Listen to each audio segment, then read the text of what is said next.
Hello दोस्तों, मैं शुभेंद्र कुमार पटेल आप सभी का आपके अपने YouTube चैनल SKP क्लासेस में स्वागत करता हूं।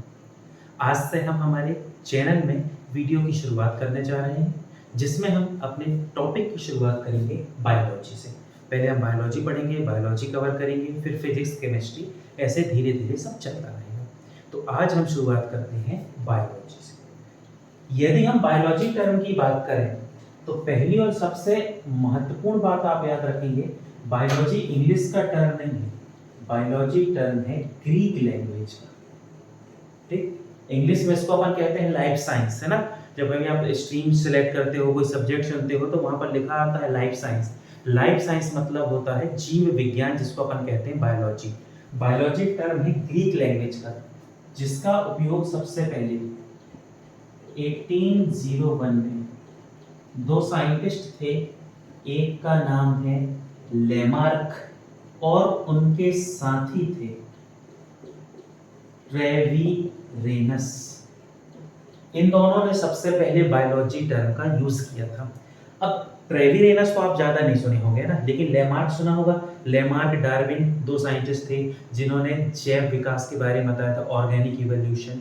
लेमार्क की बुक थी, लेमार्क की बुक का नाम है फिलोसफी जूलॉजिकी।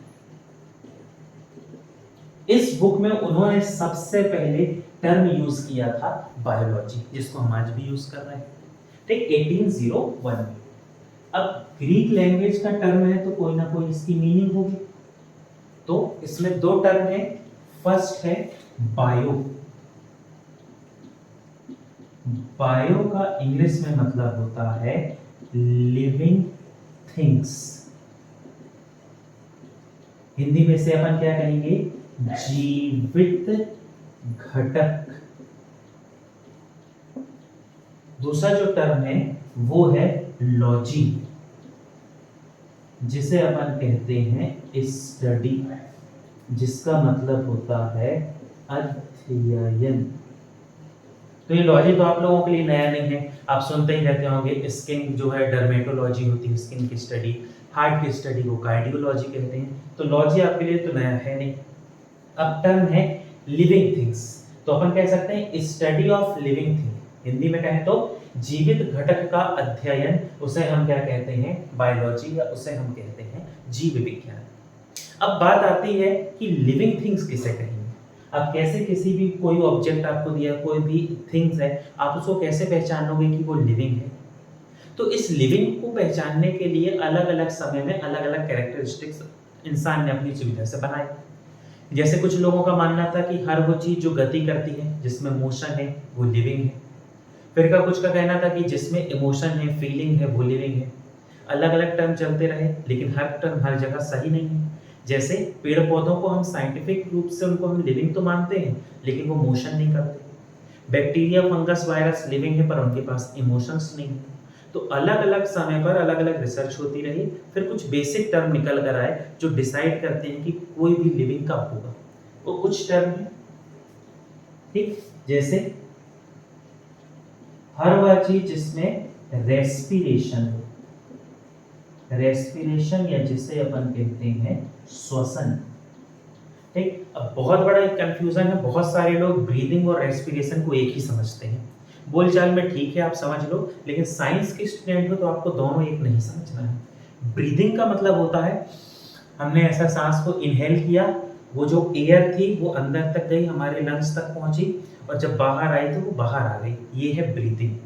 लेकिन रेस्पिरेशन का मतलब होता है कि एयर जो है उससे ऑक्सीजन हमारे ब्लड में पहुंच गई, ब्लड में ऑक्सीजन पहुंच के हमारे बॉडी में जितनी भी सेल्स है उसके पास गई, और उसके बाद आगे की प्रोसेस हुई, जिस प्रोसेस ने हमारे लिए एनर्जी बनाया, जिसमें माइटोकॉन्ड्रिया हेल्प करता है। आप सुनते होंगे पावर हाउस माइटोकॉन्ड्रिया। तो वो प्रोसेस जिससे हमारे शरीर में एनर्जी फॉर्म होती है, उस प्रोसेस को कहते हैं रेस्पिरेशन। सेकेंड जो टर्म है ये है रिप्रोडक्शन। रिप्रोडक्शन, या जिसे हम हिंदी में कहते हैं प्रजनन। तो रिप्रोडक्शन या प्रजनन तो आप समझ गए, अपने ही समान जीवों को जन्म देना या अपने ही समान जीवों को उत्पन्न करना, इसे ही हम क्या कहते हैं, रिप्रोडक्शन।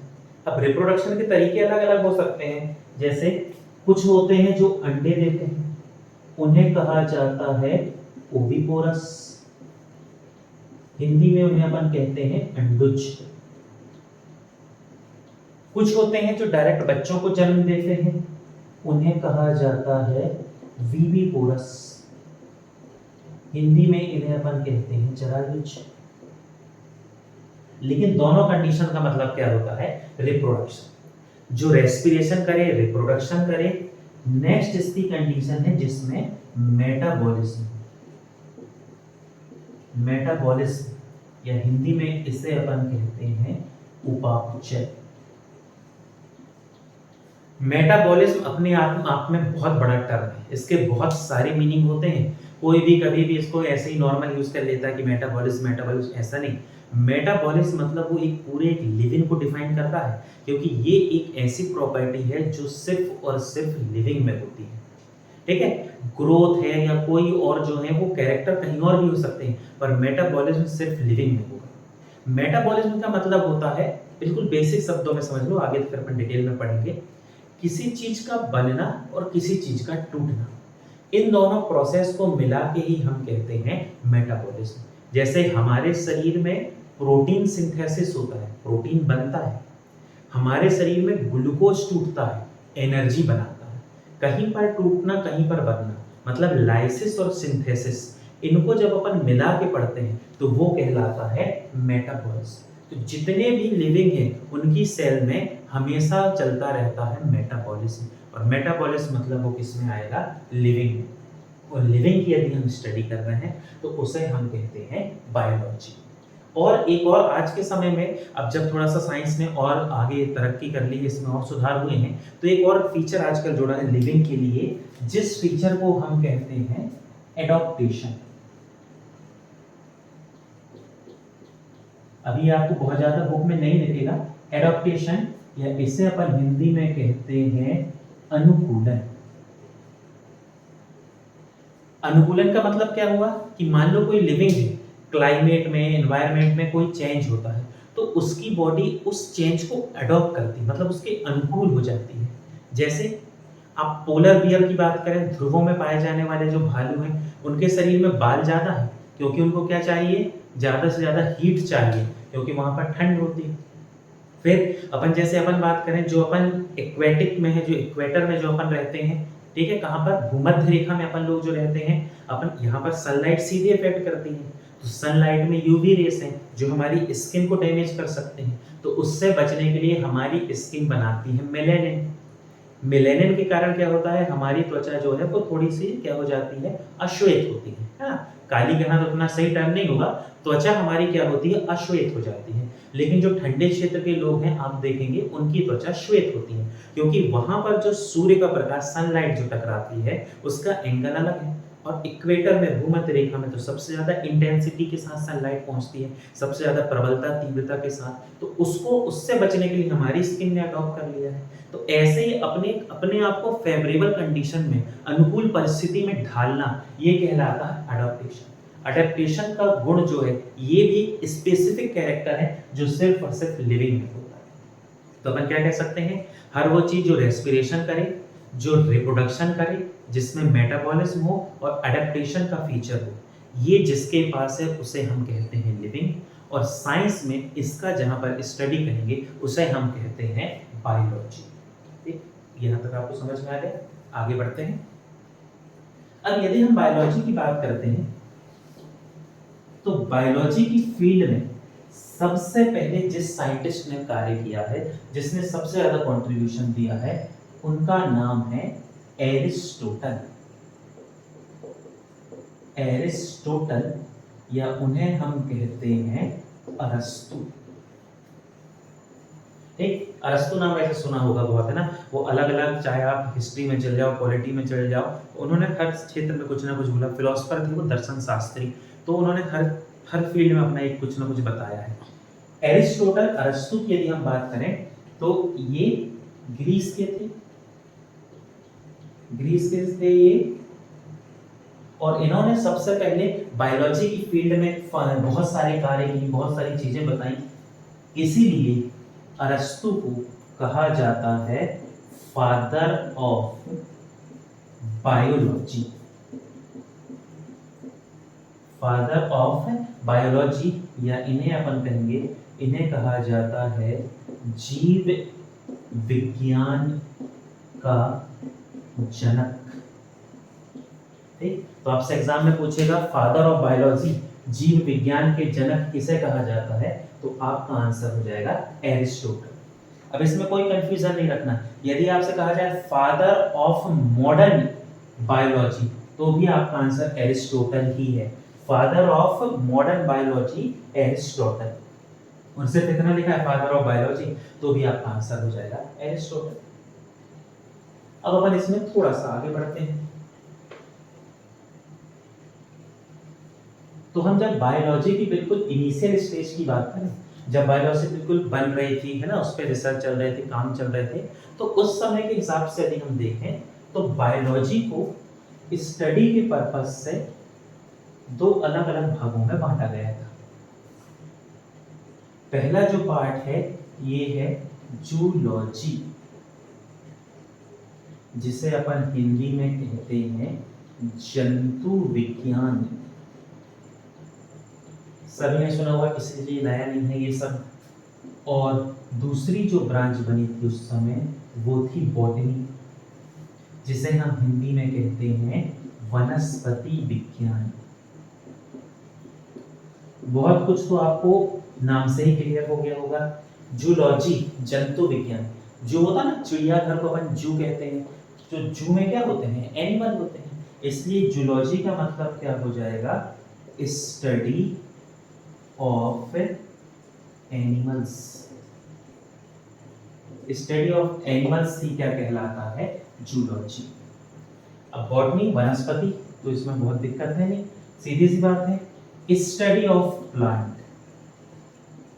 स्टडी ऑफ प्लांट्स, इसे हम क्या कहते हैं, बॉटनी। अब इस फील्ड में भी अलग अलग साइंटिस्ट ने कार्य किया अलग अलग समय पर। जूलॉजी की फील्ड में जिन साइंटिस्ट ने काम किया वो है एरिस्टोटल, जिन्हें अभी अपन ने पढ़ा, जिन्हें अपन कहते हैं अरस्तु। एरिस्टोटल की एक बुक है, इनकी बुक का नाम है हिस्टोरिया एनिमेलियम।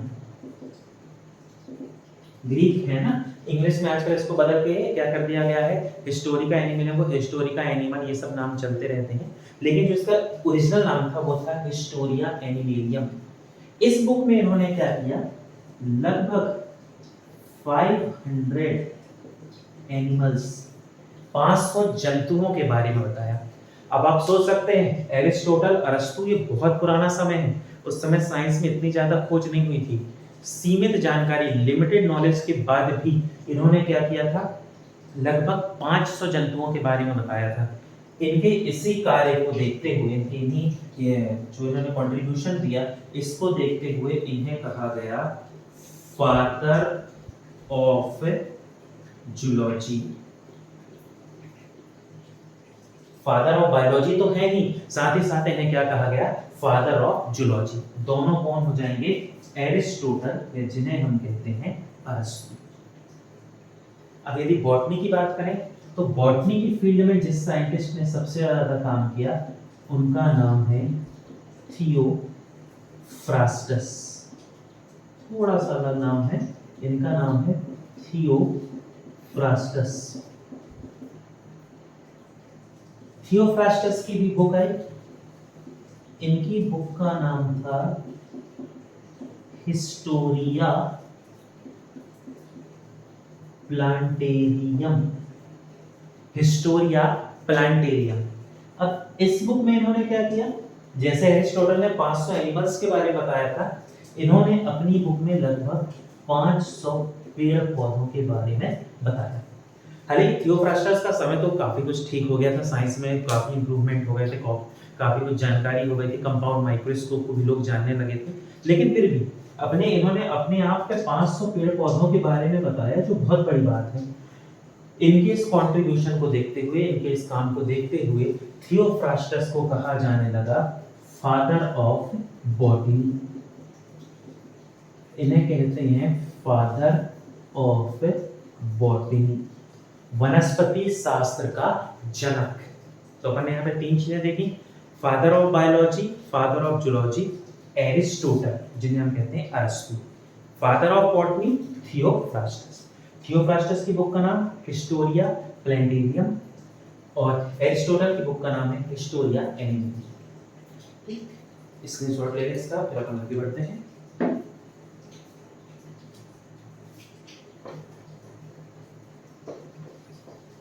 अब यदि हम देखें, देखो ये अपन बहुत पुराना क्लासिफिकेशन देख रहे हैं, बिल्कुल इंट्रोडक्शन देख रहे हैं, इसीलिए अब तो चीजें बहुत कुछ बदल चुकी हैं। अब जो अपन आगे क्लासिफिकेशन पढ़ेंगे वो ऐसा नहीं है ना।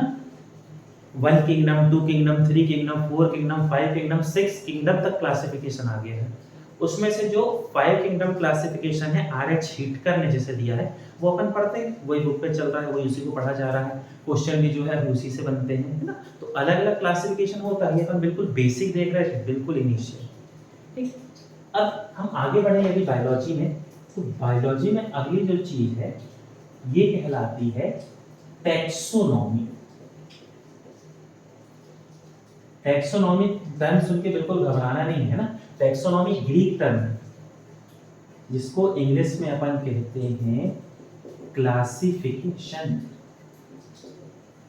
और हिंदी में इसे अपन क्या कहेंगे, वर्गीकरण। लेकिन याद रखना साइंस के स्टूडेंट हैं आप, बायोलॉजी पूरी ग्रीक टर्म पर चलती है तो आपको बहुत सारी जगह देखने को मिलेगा टैक्सोनॉमी टर्म। तो मेंटली प्रिपेयर्ड रहना, सिर्फ क्लासिफिकेशन वर्गीकरण याद करके काम नहीं चलेगा। ठीक, अब जैसे जैसे साइंस में बहुत ज्यादा खोज होती गई, चीजें बढ़ती गई, तो चीजों को मैनेज करना मुश्किल होने लगा। तो उसको सरल करने के लिए, सिंपल करने के लिए हमें जरूरत थी क्लासिफिकेशन की। हालांकि इस क्लासिफिकेशन को, टैक्सोनॉमी को बहुत पहले किसी व्यक्ति ने कोशिश की थी जिनका नाम है एरिस्टोटल, अरस्तु। अरस्तु ने क्या किया, जितने भी लिविंग्स थे उनको 3 भागों में बांट दिया। एक उन्होंने क्या कहा, जो थल पे रहते हैं, स्थल पर रहते हैं, स्थलीय टेरेस्ट्रियल जिन्हें अपन कहते हैं। सेकेंड उन्होंने कहा जो पानी में रहते हैं, जलीय जिन्हें हम क्या कहते हैं, एक्वेटिक। और तीसरा उन्होंने कहा जो हवा में है, वायवीय, एरियल जो होते हैं। ठीक, तो ये काम एरिस्टोटल ने कर दिया था। जितना उस समय नॉलेज था साइंस का उस हिसाब से क्लासिफिकेशन ठीक है, लेकिन अब बहुत सही तो है नहीं क्योंकि चीजें बदल चुकी हैं। तो ये क्लासिफिकेशन सबसे पहले किसने दिया था, एरिस्टोटल, अरस्तु ने। कोई ऑफिशियली लिखित तो कहीं पर नहीं मिलता, लेकिन यदि कभी आपके पेपर में आ जाए कि फादर ऑफ टैक्सोनॉमी, वर्गीकी के जनक, और आपको कैरोलस लीनियस ऑप्शन ना मिले, कैरोलस लीनियस अभी अपन पढ़ रहे हैं, यदि वो ऑप्शन ना मिले तो आपका सही आंसर क्या हो जाएगा, एरिस्टोटल, है ना। तो आप चाहें तो अपनी सुविधा के लिए इस बात को बहुत अच्छे से याद रखेंगे, एरिस्टोटल को ही क्या कहा जाता है, तो इन्हें कहते हैं फादर ऑफ टैक्सोनॉमी।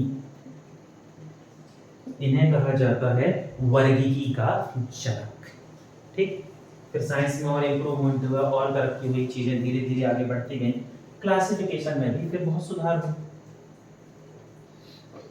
तो जब क्लासिफिकेशन में सुधार हुआ तो एक साइंटिस्ट आए 1735 में जिनका नाम है कैरोलस लीनियस। ठीक, ये कैरोलस लीनियस बहुत इनके बारे में दिलचस्प बात है। कैरोलस लीनियस जो है, इन्होंने सबसे पहले एफर्ट किया कि भैया थोड़ा सा हम बायोलॉजी को सरल बनाएं। इन्होंने सेल वॉल की स्टडी की, काफी कुछ किया, तो वो उतना अपन टॉपिक नहीं हुआ है, वो अपन क्लासिफिकेशन में समझेंगे। इन्होंने कहा कि जितने भी लिविंग उन्हें इन्होंने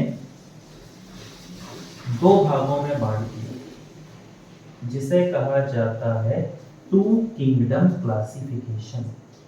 तो पहली बात तो आप याद रखना, 2 किंगडम क्लासिफिकेशन किसने दिया, तो आपका आंसर हो जाएगा कैरोलस लीनियस। अब ये 2 किंगडम कौन कौन से थे, तो आप थोड़ा दिमाग लगा तो समझ जाओगे। एक इन्होंने कहा एनिमल और दूसरा इन्होंने कहा प्लांट्स। अब यदि आप 1735 के हिसाब से देखो तो कोई बुराई नहीं है, सही है भैया, या तो पेड़ पौधे जीवित हैं या जंतु जीवित हैं, है ना। लेकिन अब जैसे जैसे साइंस ने तरक्की की तो उस हिसाब से तो ये गलत है। कैसे गलत है? इन्होंने बैक्टीरिया फंगस इनके बारे में तो कुछ नहीं बताया, जबकि बैक्टीरिया फंगस भी होते हैं, माइक्रोब्स हैं। एल्गी को नहीं बताया और बहुत सारी चीजें नहीं बताई। तो इनिशियल स्टेज पे तो ये ठीक था, अभी गलत है, पर शुरू में सही था। इसीलिए कैरोलस लीनियस को कहा जाता है father of modern taxonomy.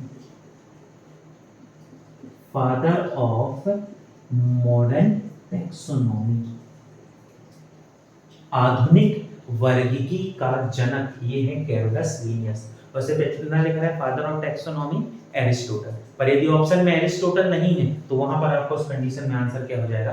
Carolus Linnaeus. तो ये जो आपको आंसर देना है ये ऑप्शन के हिसाब से देना है, ठीक।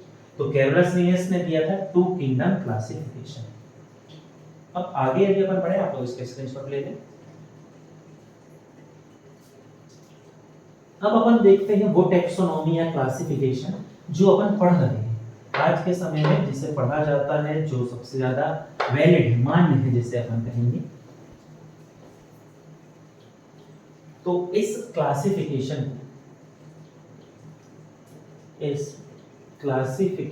को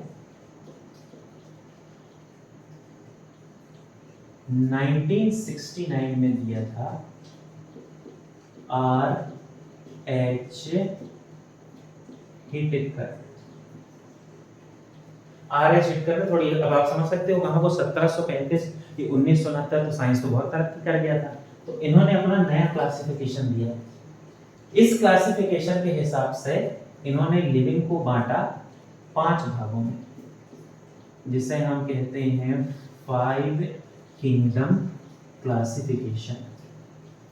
कैरोलस लीनियस का था 2 किंगडम क्लासिफिकेशन। इस 5 किंगडम में से 2 तो आप पहचान गए, कौन कौन से जो कैरोलस लीनियस ने बताया था। एक क्या हो गए? एनिमल्स। एक कौन से हो गए? एनिमल्स। और एक हो गए प्लांट्स। तो यहां तो दिक्कत नहीं है, कैरोलस लीनियस ने भी बता दिया था। अब जो नए जुड़े उनको आप थोड़ा समझें। एक किंगडम आया मोनेरा। मोनेरा। फिर एक और किंगडम आया जिसका नाम है प्रोटेस्टा। प्रोटेस्टा। और एक थर्ड जो किंगडम है ये है फंजाई। ये तो आप पहचानते हो, हिंदी में इसे अपन कहते हैं कवक। और फिर हो गया एनिमल, जंतु, प्लांट्स, पेड़ पौधे। मोनेरा जो टर्म है ये आप कभी नहीं सुनोगे, है ना, बोलचाल में आप कभी मोनेरा टर्म यूज ही नहीं करोगे। क्यों? क्योंकि मोनेरा जो है ये ग्रीक लैंग्वेज से लिया गया है, जिसका मतलब होता है यूनिवर्सल। यूनिवर्सल मतलब सर्वव्यापी, जो सब जगह पाया जाए उसे कहेंगे मोनेरा। और इस पूरी पृथ्वी में जो हर जगह पाया जाए या जो सबसे ज्यादा उपलब्ध है वो होते हैं बैक्टीरिया। बैक्टीरिया या जिन्हें अपन कहते हैं जीवाणु। यदि आप हवा, पानी, मिट्टी कोई का भी सैंपल लोगे ना तो उसमें 70, 75 और बल्कि 80% सिर्फ और सिर्फ क्या रहेंगे? बैक्टीरिया। ठीक, चाहे आप गर्म पानी में चले जाएं, चाहे सॉल्ट वाटर में चले जाएं, मरीन में चले जाएं, ओशियन में, कहीं भी चले जाओ आप, चाहे दलदल में चले जाओ, कहीं पर भी, हर जगह पर जो ग्रोथ करता है वो होता है बैक्टीरिया। सभी जगह है, यूनिवर्सल है, इसीलिए इसे हम क्या कहते हैं? मोनेरा। प्रोटेस्टा भी ग्रीक टर्म है जिसका मतलब होता है वेरी फर्स्ट, जिसे अपन हिंदी में कहते हैं सर्वप्रथम। ऐसा माना जाता है कि जब पृथ्वी बनी होगी तो सबसे पहले जो आए थे वो प्रोटेस्टा थे। वैसे तो वो गलत है, लेकिन शब्द यही कहता है। कि पृथ्वी बनी तो सबसे पहले जो आए थे वो क्या थे, प्रोटेस्टा। इसके एग्जाम्पल आप लोग जानते हैं, जैसे आपने नाम सुना होगा प्रोटोजोआ। मान लो प्रोटोजोआ आपको सुना हुआ नहीं लग रहा है तो आपने सुना होगा अमीबा, अमीबा, यूग्लिना, पैरामीशियम। ये आपने सुना होगा कि प्लाज्मोडियम से मलेरिया होता है। तो ये सभी जो है ये क्या होते हैं, प्रोटिस्ट। अब फंजाई के लिए अपन बात करें तो फंजाई को बोलचाल में अपन कहते हैं फफूंद, हिंदी में अपन कहते हैं मोल्ड। कोई भी चीज खराब हो जाती है तो अपन कहते हैं ना फफूंद लग गई, उसमें काले कलर के धागे दिखेंगे, सफेद कलर के, हरे कलर के थ्रेड लाइक स्ट्रक्चर दिखाई देते हैं। तो वो जो थ्रेड लाइक स्ट्रक्चर है वो फंगस है, फफूंद जिसे हम कहते हैं। सबसे अच्छा एग्जांपल मशरूम, मशरूम खाते हैं ना, मशरूम। ईस्ट नाम सुना होगा, चावल को सड़ाने के लिए ईस्ट यूज करते हैं। तो मशरूम जो है, मशरूम या मशरूम के साथ आपने सुना होगा ईस्ट, है ना। तो ये क्या होते हैं, ये एक टाइप के क्या होते हैं, फंगस। इसलिए आप देखना बहुत सारे ऐसे लोग होते हैं जो उपवास में जब उनका व्रत होता है तो वो मशरूम नहीं खाते, है ना। वो मशरूम नहीं खाते क्योंकि मशरूम क्या है, मशरूम एक लिविंग है, एक जीवित है। ठीक है, हालांकि इसकी डिटेल में जाओ तो फिर तो आप दही भी नहीं खा सकते, उसमें बैक्टीरिया होता है। लेकिन एक मैं नॉर्मल लॉजिक वाली बात बताया कि इसमें क्या है, फंगस एक क्या होता है, लिविंग। और फंगस का एग्जांपल मशरूम। ईस्ट चावल को सड़ाने के लिए या किसी फर्मेंटेशन के लिए ईस्ट यूज करते हैं। अब अपन को ज्यादा यूज करने की इससे जरूरत नहीं पड़ती, अपन जानते नहीं है क्योंकि अपन कहां पर है, इक्वेटर में, भूमध्य रेखा में, सूर्य प्रकाश पड़ रहा है, तापमान ज्यादा है। तो बिना किसी मेहनत के बैक्टीरिया फंगस बहुत आसानी से ग्रोथ करते हैं। जैसे देखा नहीं है, अपन मान लो अपन कुछ बना रहे हैं, आटा मारते हैं तो उसको 10-15 मिनट के लिए छोड़ दिए, ठीक है। या मान लो केक एक बनाना है तो उसको अपन ने 10-15 मिनट के लिए छोड़ दिया, फिर वो फूल जाता है। क्यों फूल जाता है, क्योंकि अपने यहाँ का क्लाइमेट ऐसा है, इतनी ज्यादा गर्मी है कि बैक्टीरिया फंगस यहाँ वहाँ पड़े रहते हैं। वो उस मैदा में, उस आटा में ग्रोथ करते हैं, फर्मेंटेशन करते हैं, कार्बन डाइऑक्साइड छोड़ते हैं, वो मैदा या आटा, ब्रेड, केक जो भी आप कह लो, वो फूल जाता है। लेकिन आप ठंडे क्षेत्र में चल जाओ, कोल्ड रीजन, तो उनके पास कोई सुविधा है नहीं, तो उनको फिर ये सब करने के लिए यूज करना पड़ता है ईस्ट। ईस्ट मतलब सैक्रेमाइसिस सेरेवेसी, एक फंगस है, उसे बोलचाल में ईस्ट कहते हैं, सैक्रेमाइसिस सेरेवेसी। ईस्ट मशरूम ही क्या हो गए, फंगस। एनिमल तो आपको बताने की जरूरत नहीं है, सभी एनिमल। बस एक कॉन्सेप्ट याद रखना, ह्यूमंस ये भी एनिमल में आते हैं। बहुत सारे लोगों को मैं जब बोलता हूँ कि मनुष्य जो है वो जानवर में आता है तो लोग मानते नहीं है। इस बात को बिल्कुल याद रखेंगे, अपन जो है ये आते हैं एनिमल्स में। तो कभी कि आपकी लड़ाई हो जाए, किसी से कोई बहस हो जाए, कोई जानवर कहे तो गुस्सा नहीं होना, जानवर हैं अपन, है ना, समझ जाना, उसकी बात अच्छी है। और यदि अपन प्लांट्स की बात करें तो इसमें सभी प्लांट्स, जितने भी प्लांट हैं, एक्वेटिक हैं, एम्फीबियंस हैं, जो भी प्लांट है वो सब किस में आते हैं, प्लांट्स में। 5 किंगडम क्लासिफिकेशन इसे कहते हैं, जिसे अपन को दिया है RH हिटकर। ठीक, plant kingdom, animal kingdom, fungus, bacteria, protozoa, ये सब अपन आगे डिटेल में पढ़ेंगे। इसीलिए नॉर्मल आपको इंट्रोडक्शन हो, जानकारी हो कि क्या है कैसा है, उस हिसाब से मैंने ये बता दिया। तो 2 kingdom classification Carolus Linnaeus, 5 kingdom classification दिया है RH हिटकर ने। 5 किंगडम कौन कौन से हैं, मोनेरा जिसमें होता है बैक्टीरिया, प्रोटेस्टा जिसमें है प्रोटोजोआ, अमीबा, यूग्लिना, पैरामीशियम। तीसरा है फंजाई, फंगस जिसमें आते हैं मोल्ड, या जिसे हम कहते हैं फफूंद। ठीक है, यहाँ तक मेरे को नहीं लग रहा बहुत ज़्यादा आपको कोई दिक्कत होगी, या आपको समझ में आ गया होगा। ठीक है, एक स्क्रीनशॉट लो, फिर अपन इसको देखते हैं, इसमें एक कमी है। ठीक, यहाँ पर देखो बैक्टीरिया आपको मिल गया, फंगस मिल गए, प्रोटोजोआ मिल गया, सब कुछ मिल गया इस क्लासिफिकेशन में। लेकिन एक दिक्कत है, अभी भी एक चीज नहीं है इस क्लासिफिकेशन में, वो है वायरस। जबकि आप जान रहे हैं वायरस एक क्या है, माइक्रोब्स, एक सूक्ष्म जीव है। अब प्रोटोजोआ, मशरूम, ईस्ट, बैक्टीरिया, ये भी माइक्रोब्स है, ये क्लासिफिकेशन में है, लेकिन वायरस नहीं है क्लासिफिकेशन में। ठीक, तो उसको थोड़ा सा आप समझने की, आज भी वायरस को क्लासिफिकेशन में नहीं रखा गया है। आज का जो समय इतना जो चल रहा है अपना, लेकिन इसके बाद भी वायरस क्लासिफिकेशन में नहीं है। उसका कारण अपन थोड़ा सा समझते हैं।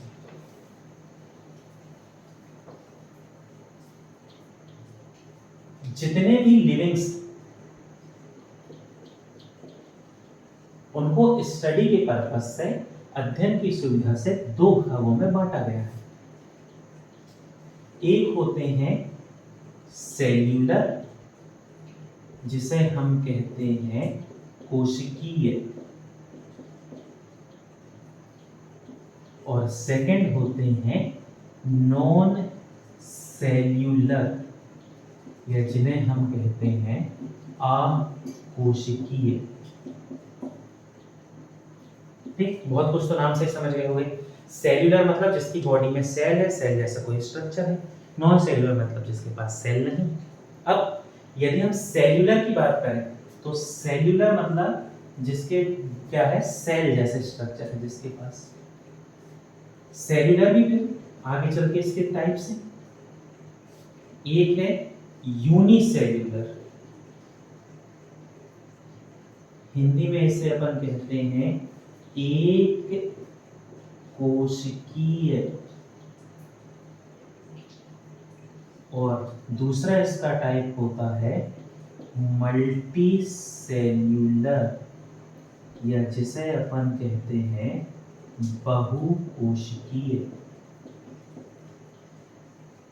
नाम से ही समझ गए हो। यूनिसेलुलर मतलब ऐसा लिविंग जिसके पास सेल तो है लेकिन एक ही सेल है, वो सेल ही उसके लिए सब करेगी, उसी में रेस्पिरेशन है, उसी से रिप्रोडक्शन है, उसी से एक्सक्रीशन है, वही सब कुछ है उसके लिए, एक सेल। तो वो क्या होते हैं, यूनिसेलुलर।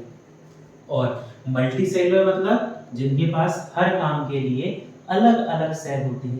जैसे अपन अपनी बात करें, अपनी ब्रेन की सेल अलग है जिसे न्यूरॉन कहते हैं, किडनी में सेल नेफ्रॉन है, ठीक है। यदि अपन हार्ट में जाए तो अलग मसल से बनी है, तो सब अलग अलग सेल अलग अलग काम करती हैं, तो वो होते हैं मल्टी सेलुलर।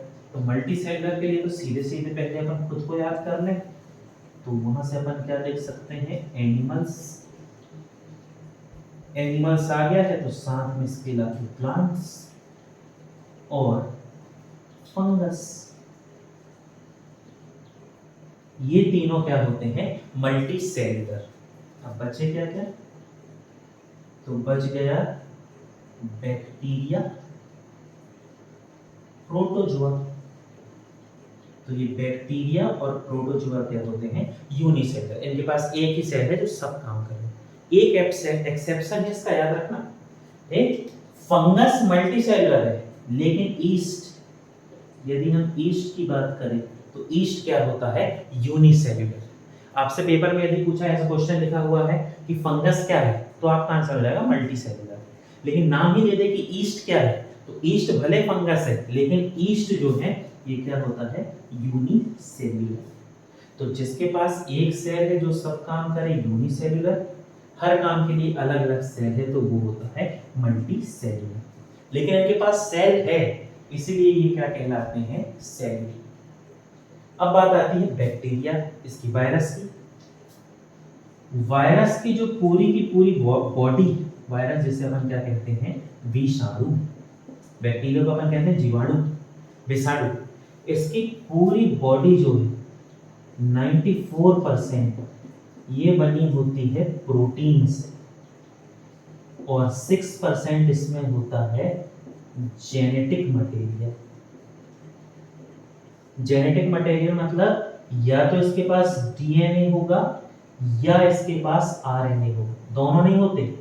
याद रखना, ऐसा कोई भी वायरस नहीं है जिसके पास डीएनए आरएनए दोनों हो। या तो वायरस के पास डीएनए होगा या आरएनए होगा। जैसे कोरोना वायरस आया था जो अभी कुछ समय पहले, उसमें आरएनए, ठीक है। रेबीज वायरस जो है उसमें क्या है, आरएनए। तो आरएनए होता है ना, जैसे आप हेपेटाइटिस के वायरस की बात कर लें, स्मॉल पॉक्स, चिकन पॉक्स, तो ये डीएनए वाले हैं, ठीक है। लेकिन बाकी वायरस में क्या होता है, आरएनए।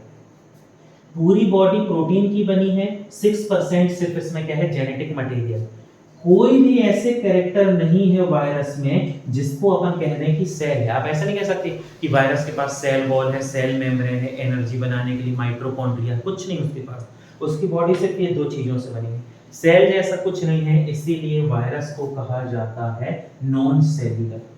और यही कारण होता है कि वायरस की दवाई बनाना इतना मुश्किल होता है। जैसे एचआईवी एड्स जो है, वायरस एचआईवी, उसकी आज तक दवाई नहीं बन पाई है, ठीक है, क्योंकि वो क्या होता है, उनकी स्टडी ही नहीं हो पाती, उनकी स्टडी करना बहुत दिक्कत वाला रहता है। तो जो सेल जैसा नहीं है, नॉन सेल्यूलर, वो क्या होता है, वायरस। और नॉन सेलुलर होने के कारण वायरस को आज भी क्लासिफिकेशन में नहीं रखा गया। तो यहाँ तक मैं उम्मीद करता हूँ आप समझ गए होंगे। Virus, bacteria, fungus, protozoa, amoeba, ये सब अपन डिटेल में पढ़ेंगे। मैं बस आप को सामान्य जानकारी देना चाह रहा था बायो के संदर्भ में कि क्या कैसा है, मैंने उसके लिए ये आपको एक छोटी सी जानकारी दी है। इसमें नोमेनक्लेचर होता है, नामकरण पद्धति होती है, वो सब अपन धीरे धीरे उसको अपन पढ़ेंगे। अब अपन बायो की क्लास की शुरुआत कर चुके हैं, तो टॉपिक वाइज अपन धीरे धीरे सेल, फिर ह्यूमन बॉडी के बारे में, फिर आगे चल के माइक्रोब्स के बारे में, प्लांट के बारे में, क्लासिफिकेशन, सब धीरे धीरे यहाँ पर अपन पढ़ते रहेंगे। आपको यदि कोई भी दिक्कत है, कोई भी समस्या है, कुछ समझ में नहीं आ रहा है, तो आप कमेंट में अपना क्वेश्चन छोड़ सकते हैं, या मान लो आपको लग रहा है कि कोई कुछ और कुछ ऐसी कुछ जानकारी चाहिए, तो आप कमेंट में लिख दें, मैं आपका आंसर जरूर कर दूंगा। ठीक, और हमारे चैनल में लगातार वीडियो आती रहेंगी। ये वीडियो आपके एग्जाम के पर्पज से आपको बहुत मदद करेंगी। तो हमारे चैनल की जितनी भी जानकारी यदि आपको चाहिए, तो हमारे चैनल से जुड़े रहें। बहुत बहुत